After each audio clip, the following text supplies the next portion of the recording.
السلام علیکم ورحمۃ اللہ وبرکاتہ۔ بسم اللہ والصلاة والسلام علی رسول اللہ، اما بعد۔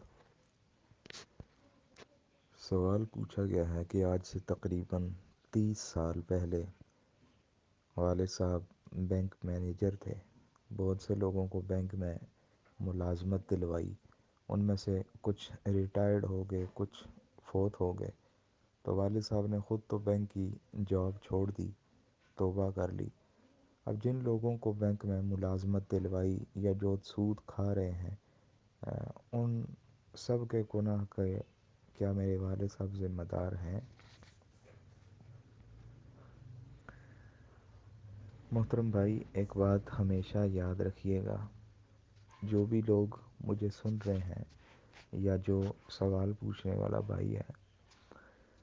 کہ زندگی میں کچھ کام یا کچھ گناہ ایسے ہوتے ہیں کہ جن کا تعلق صرف انسان کی اپنی ذات کے ساتھ نہیں ہوتا۔ مثال کے طور پہ ایک شخص تنہائی میں کوئی غلطی کر رہا ہے یا اس سے کوئی گناہ سرزد ہو جاتا ہے، اس کا وبال علیحدہ ہے یا وہ گناہ عارضی ہوتا ہے۔ لیکن ایک گناہ وہ ہوتا ہے کہ جو انسان خود بھی کرتا ہے اور اس گناہ کے اوپر دوسروں کو بھی ابھارتا ہے، دوسروں کو اس گناہ پر لگا دیتا ہے۔ تو انسان اگر زندہ ہے تو تب بھی اس کے نامہ اعمال میں وہ گناہ ٹرانسفر ہوتے رہتے ہیں، کیونکہ جس شخص کو بھی اس شخص نے گناہ کے راستے پر چلایا ہے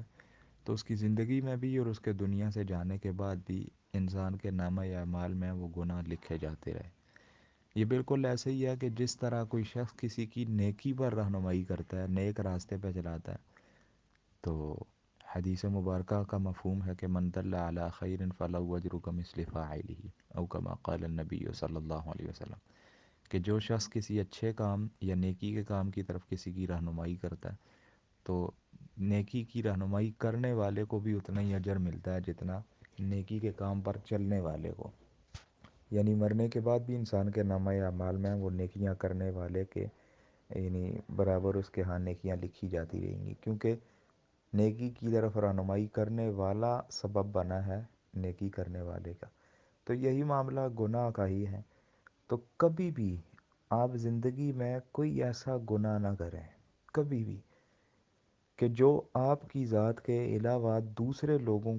تک ہو اور وہ لوگ آپ کی وجہ سے، آپ کی رہنمائی کی وجہ سے گناہ کرتے رہیں اور اس کا وبال آپ کے نامہ اعمال میں جاتا رہے۔ کبھی بھی ایسا گناہ نہ کیجیے۔ موجودہ دور میں سوشل میڈیا اس کی ایک صورت ہے کہ ہم سوشل میڈیا کے اوپر کوئی ایک چیز وائرل کر دیتے ہیں اور وہ پھیلتی چلی جاتی ہے اور ہم چاہ کر بھی اس کو نہیں روک پاتے۔ تو یہ بھی گناہ جاریہ کا ایک بہت بڑا سبب ہے، لہٰذا زندگی میں بہت محتاط رہیے۔ اب جہاں تک آپ کے والد صاحب کی بات ہے، اگر تو انہوں نے جان بوجھ کر یہ کام کیا تھا، انہیں پتہ تھا کہ یہ سود ہے، تو پھر تو یقیناً وہ گناہ گار ہیں۔ لیکن اگر ان کو نہیں پتہ تھا، وہ بینک میں گئے، انہیں نہیں پتہ تھا کہ یہ سودی نظام ہے، بعد میں جب انہیں کسی نے بتایا ہوگا یا انہوں نے پڑھا ہوگا، تو پھر جس طرح آپ کے بقول کہ انہوں نے توبہ بھی کر دی اور نوکری بھی چھوڑ دی، تو اللہ رب العزت معاف فرمانے والی ذات ہے۔ کیونکہ جب بڑے سے بڑا گناہ بھی کیوں نہ ہو، جب انسان کو پتہ چل جائے کہ میں نے غلط کیا ہے، گناہ کیا ہے، اور انسان اللہ تعالیٰ سے توبہ کر لے، سچی توبہ کر لے اور اس گناہ کو چھوڑ دے، تو اللہ رب العزت معاف کر دیتے ہیں۔ تو اگر آپ کے والد صاحب نے پکی توبہ کر لی تھی، نوکری چھوڑ دی تھی،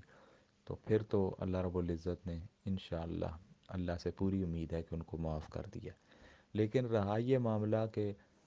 جب آپ کے والد صاحب کو نہیں پتہ تھا اور انہوں نے خیرخواہی کے طور پر، یعنی اپنے طور پر تو وہ خیرخواہی کرتے ہوں گے کہ دوسرے لوگوں کو بھی چلیں جاب لگ جائے،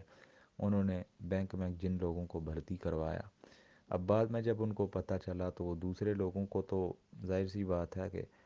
نہیں سمجھا سکتے تھے یا زندگی نے ان کو موقع نہیں دیا۔ تو اب یہ ان کا اور ان کے رب کا معاملہ ہے، یعنی آپ کے والد صاحب کا اور ان کے رب کا معاملہ ہے۔ اللہ تعالیٰ چاہیں تو اس کے اوپر ان کا مواخذہ کریں، چاہیں تو ان کو معاف کر دیں، چھوڑ دیں۔ کیونکہ اگر جان بوجھ کے انہوں نے لوگوں کو بھرتی کروایا اور ان کو پتہ تھا کہ یہ سود کا کام ہے، پھر تو گناہ ہے۔ لیکن اگر انہیں نہیں پتہ تھا کہ یہ سود کا نظام ہے، اور توبہ سے پہلے ان کو لا علم تھے اس چیز سے، اور انہوں نے لوگوں کو جاب دلوائی یہ نظریہ رکھ کے کہ لوگوں کی جاب لگ جائے گی، تو پھر انہوں نے لا علمی میں یہ کام کیا، تو اللہ رب العزت کا اور ان کا معاملہ اللہ تعالیٰ چاہیں تو معاف کر دیں گے۔ لیکن بحیثیت اولاد آپ کا کیا فریضہ بنتا ہے؟ آپ کا یہ فریضہ بنتا ہے کہ آپ اپنے والد صاحب کی مغفرت کے لیے دعا کریں، اپنی دعاؤں میں خصوصاً ان کو یاد کریں، جب بھی اللہ کے سامنے ہاتھ اٹھائیں تو اللہ تعالیٰ سے صدق دل سے یہ دعا کریں کہ یا اللہ میرے والد صاحب زندگی میں جو بھی ان سے غلطیاں کوتاہیاں یا گناہ سرزد ہوئے، یا اللہ ان کو معاف فرما دے، اور یہ جو ان سے غلطی ہوئی یا اللہ اس کو بھی اپنی یعنی جو شان کے مطابق ان کے اوپر خصوصی رحم فرما اور ان کو معاف فرما دے۔ یعنی اب آخری حل ہمارے پاس یہی ہے بحیثیت اولاد، کیونکہ والد کے اولاد کے اوپر بہت زیادہ احسانات ہیں جن کو اولاد پورا نہیں کر سکتی، تو کم از کم ہم اتنا تو کر سکتے ہیں کہ بحیثیت اولاد اپنے فوت شدہ والد یا والدہ کے لیے مغفرت کی دعا کریں۔ تو یہی آپ کے پاس آپشن ہے کہ آپ ان کے لیے دعائیں مغفرت کریں، اور ان کی طرف سے گائے بگاہے صدقہ خیرات کریں اپنی استطاعت کے مطابق۔ تو اللہ رب العزت سے قوی امید ہے کہ اللہ تعالیٰ ان لوگوں کو یعنی آپ کے والد صاحب کو معاف فرما دیں گے۔ اور رہا یہ معاملہ کہ آپ جن کو کے بارے میں جانتے ہیں کہ آپ کے والد صاحب کی وجہ سے وہ لوگ بینک میں گئے ہیں، تو اگر آپ ان کو جانتے ہیں تو آپ انفرادی طور پر ان کو ان کے سامنے یہ بات رکھیں کہ آپ والد صاحب کی وجہ سے گئے تھے، تو والد صاحب کو اس وقت نہیں پتہ تھا، انہوں نے بینک مینیجر کے عہدے سے استعفیٰ دے دیا تھا، اور وہ توبہ اللہ سے کر لی تھی، یعنی ان کو پتہ چل گیا تھا کہ یہ گناہ ہے، لہٰذا آپ بھی اس نوکری کو چھوڑیں کیونکہ یہ درست نہیں ہے، یہ شرعی لحاظ سے جائز نہیں ہے۔ تو اگر وہ مانتے ہیں تو ٹھیک، نہیں مانتے تو آپ کی یعنی وہ ایک حجت جو ہے وہ پوری ہو جائے گی۔ انفرادی طور پر بھی کوشش کریں، اگر ایسے لوگوں کو آپ جانتے ہیں کہ جو آپ کے والد صاحب کی وجہ سے بینک کی طرف کے، ان کی بھی اصلاح کریں۔ اگر وہ اس نوکری کو چھوڑ دیتے ہیں تو یہ بھی آپ کے والد صاحب کے حق میں بہت بہتر ہے۔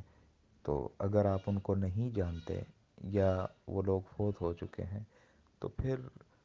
جو ہے وہ آپ کے پاس یہی آپشن ہے کہ آپ اپنے فوت شدہ والد صاحب کے لیے کثرت کے ساتھ مغفرت کی دعا کریں۔